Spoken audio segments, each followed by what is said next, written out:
When the idea of placing armed ICE agents outside polling locations made the news, we reached out to the Ohio Secretary of State's office. A spokesperson told us we don't speak on hypothetical assertions. Warnings of armed people at polling locations aren't new. It was discussed prior to the 2020 election by the group Everytown Law, a gun safety organization. When the idea resurfaced again this week, no one we spoke to saw this as a good idea. In order to have a free and fair election, that the best possible election is the election where the most eligible voters go and vote. We asked Ohio Speaker of the House Republican Matt Huffman about placing ICE agents outside a polling location. I don't think it's necessary. A spokesperson for the Franklin County Board of Elections said, quote, "We follow election law passed by the Ohio legislature and directives issued by the Ohio Secretary of State.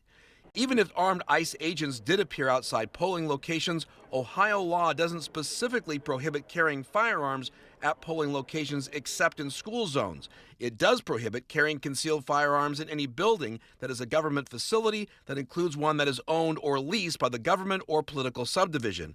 It also prohibits observers at polling locations from carrying firearms. Common Cause Ohio says the very presence of ICE at a voting location acts as a chilling effect for voters. If you were to put masked, armed, very threatening people at polling places, that would be very intimidating. No matter who you are, I would be intimidated going to vote. If you go to the polls and you're Black or you're brown or English isn't your first language, that is no indication of whether or not you're allowed to vote. What determines if you're allowed to vote is if you're a citizen. Attempts to intimidate anybody who is trying to vote is a felony in the state of Ohio.